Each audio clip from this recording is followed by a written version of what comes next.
موقع جس وقت آقا علیہ الصلوۃ والسلام آپ مدینہ منورہ حضور تشریف لائے، اور مدینہ منورہ میں ایک دن ایک غلام کو فروخت کیا جا رہا تھا، سیاہ فام، سیاہ رنگ کا غلام بازار میں اس کو فروخت کیا جا رہا تھا، اور وہ اپنی زبان سے یہ کہہ رہا تھا من اشترانی فعلی شرط اللہ یمنعنی عن الصلوات الخمس خلف رسول اللہ۔ اب غلام بک رہا ہے، اس کی بولی لگ رہی ہے، اور وہ خود اپنی زبان سے ساتھ میں یہ کہتا جا رہا ہے جو بھی مجھے خریدے گا میری ایک شرط بھی اسے پوری کرنی پڑے گی، اگر کوئی بندہ میری وہ شرط پوری کر سکتا ہے تو مجھے خریدے ورنہ مجھے نہ خریدے۔ شرط کیا تھی؟ اس نے کہا شرط یہ ہے جو بھی مجھے خریدے گا وہ مجھے 5 نمازیں آقا علیہ الصلوۃ والسلام کے پیچھے ادا کرنے سے روکے گا نہیں، یعنی مجھے منع نہیں کرے گا، جب نماز کا وقت ہوگا نماز میں نے جا کر حضور کے پیچھے پڑھنی ہے،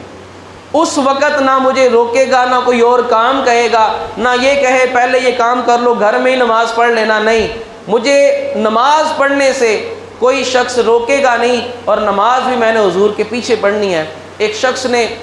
اس کو خرید لیا، اب آقا علیہ الصلوۃ والسلام آپ کے پیچھے وہ ہر دفعہ ہر نماز میں حاضر ہوتا، نماز ادا کرتا۔ اب آقا علیہ الصلوۃ والسلام نے 1-2 دفعہ اسے نہیں دیکھا نماز کے اندر۔ حضور نے پوچھا کہ وہ جو بندہ وہ آ رہا تھا، وہ غلام کہ جس نے اپنے آپ کو بیچا ہی اس شرط پر تھا کہ جو بھی مجھے خریدے مجھے آقا علیہ الصلوۃ والسلام کے پیچھے نماز پڑھنے سے نہ روکے، وہ نظر نہیں آ رہا۔ صحابہ کرام علیہم رضوان نے عرض کی حضور وہ بیمار ہے اور اس وجہ سے وہ مسجد میں حاضر نہیں ہو رہا۔ آقا علیہ الصلوۃ والسلام کی یہ عادت تھی، یہ ہماری بھی ایک عادت ہونی چاہیے۔ یہ نماز مسجد میں جو ہم پڑھتے ہیں، میں آپ کے 500 بندہ اس کے سامنے میں کھڑا ہو کر نماز پڑھتا ہوں، حالانکہ میں اکیلا نماز پڑھوں تو میری نماز کو صرف میرا رب جانتا ہے،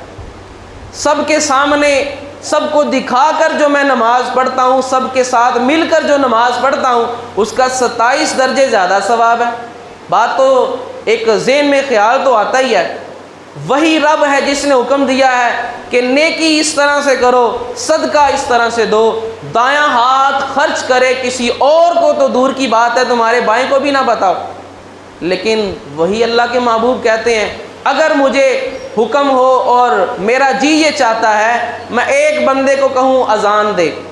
ایک بندے کو کہوں تم نماز کی جماعت کھڑی کرو، اور جو بندہ نماز کے لیے گھروں سے نکل کر مسجد میں با جماعت نماز نہیں پڑھتا، اگر مجھے گھروں میں ان کی خواتین ان کے بچوں کا ڈر نہ ہو میں ایسے بندوں کے گھروں کو آگ لگا دوں۔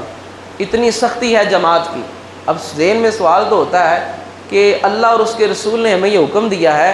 ہر چیز ہر عمل نیک عمل اس کو چھپا کے کیا جائے، کسی کو پتہ نہ چلے، تو کوئی بندہ یہ بھی تو کہہ سکتا ہے بھئی میں چھپ کر نماز پڑھتا ہوں یا سب کو دکھا کر میں نے نہیں پڑھنی، لیکن سب کے سامنے سب کے ساتھ نماز پڑھنا اس کا 27 گنا زیادہ ثواب ہے۔ اس کی وجہ کیا ہے؟ یہ ہمارے اندر اتفاق، ہمارے اندر محبت پیدا کرنے کے لیے یہ چیزیں ہیں، ہمیں ایک دوسرے کی حالت کا پتہ ہو، نماز کے لیے جب آئیں، جب نماز کے بعد ایک دوسرے کو دیکھیں تو پتہ ہو کون کس حالت میں ہے۔ اگر کسی کو ہم نے نمازی کو نماز میں نہیں پایا تو ایک دوسرے سے پوچھنا چاہیے، اور ہم پوچھتے تو ہیں یار کافی دن ہو گئے وہ فلاں بزرگ نہیں آئے، کافی دن ہو گئے وہ فلاں بندہ وہ نمازی اپنا وہ نہیں نظر آ رہا، ہم سنتے تو ہیں، لیکن اگلا جو مرحلہ ہے جو سنت نبوی صلی اللہ علیہ وسلم ہے وہ کیا ہے کہ آقا علیہ الصلوۃ والسلام کی یہ سنت تھی، جب آپ کو بتایا جاتا فلاں بندہ بیمار ہے حضور صحابہ کو لے کر اسی وقت اس کی عیادت کے لیے چلے جاتے۔ یہ آپس میں نفرتیں ختم کرنے کے لیے جماعت ہے، یہ آپس میں محبتیں پیدا کرنے کے لیے یہ مسجدیں بنائی گئی ہیں، آپس میں غلط فہمیوں کو دور کرنے کے لیے، ایک دوسرے کی حالت کو دیکھنے کے لیے، ایک دوسرے کا احساس کرنے کے لیے، ایک دوسرے کے ساتھ تعاون کرنے کے لیے رب تعالیٰ نے مسجدیں بنانے اور اکٹھے ہو کر نماز پڑھنے کا ہمیں حکم دیا ہوا ہے۔ ہمیں آج تک نماز کی اور بالخصوص با جماعت نماز کی ہمیں حکمتیں ہی نہیں پتہ۔ کہ کس وجہ سے رب تعالیٰ نے ہمارے اوپر نماز جماعت کے ساتھ پڑھنا اس کو لازم کیا ہوا ہے۔ اب آقا علیہ الصلوۃ والسلام صحابہ کو لے کر اس کے گھر میں چلے گئے، عیادت کی، وہ بیمار ہی رہا، یعنی تندرست نہ ہوا۔ کچھ دنوں کے بعد آ کر آقا علیہ الصلوۃ والسلام کی بارگاہ میں عرض کی گئی، حضور وہ آخری لمحات میں ہے، اس کی آخری سانسیں چل رہی ہیں۔ حضور تشریف لے گئے، آقا علیہ الصلوۃ والسلام کی موجودگی میں ہی وہ غلام اس کی وفات ہو گئی، وہ فوت ہو گیا۔ اب آقا علیہ الصلوۃ والسلام نے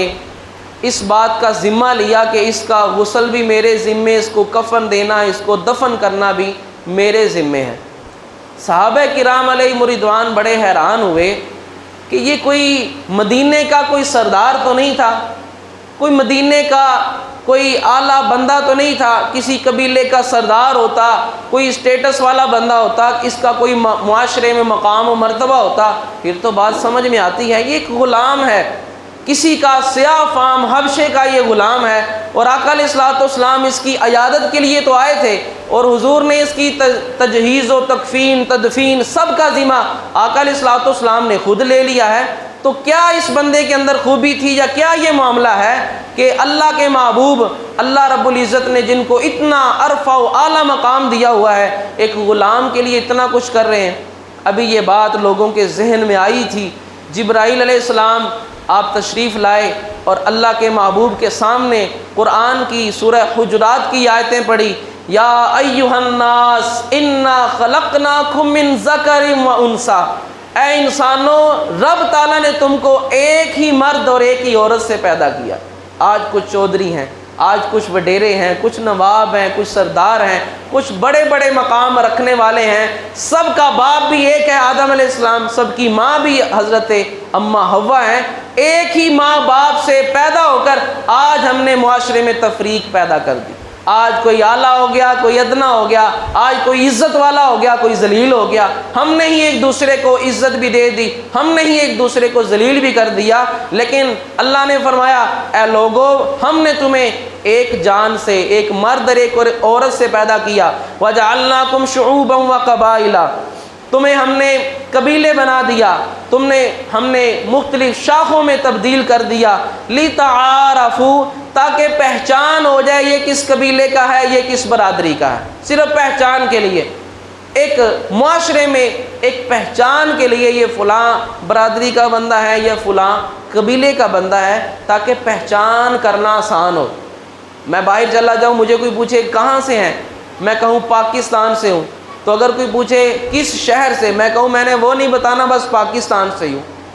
وہ بھی بتائے میں بھی پاکستان سے ہوں، اب ملک اتنا بڑا ہے پتہ نہیں وہ کہاں سے ہے میں کہاں سے ہوں، تو ہم تعارف کرنے کے لیے اپنا شہر بتائیں گے۔ اگر بالفرض شہر بھی دونوں کا ایک ہی ہوا، وہ آگے سے پوچھے گا کون سے محلے میں رہتے، یہ کس لیے ہے؟ یہ ایک تعارف کے لیے ہے،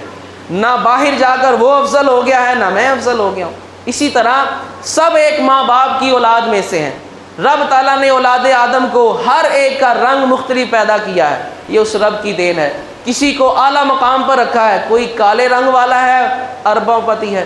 کوئی سفید رنگ والا ہے بیچارہ مانگ رہا ہے مزدوری کر رہا ہے، یہ اس رب کی تقسیم ہے، یہ اس رب کے معاملات ہیں۔ لیکن ہمیں رب تعالیٰ نے کیا حکم دیا ہے کہ ایک ہی صف میں کھڑے ہو گئے محمود و ایاز، وہ محمود غزنوی سارے ہندوستان کا حکمران اور سارے ہندوستان کو فتح کرنے والا، وہ بھی اسی صف میں ہے، اس کا غلام ایاز وہ بھی اس کے ساتھ کھڑا ہوا ہے۔ اگر ایاز پہلے آ گیا ہے، محمود غزنوی لیٹ آیا ہے، وہ آخری صف میں ہوگا،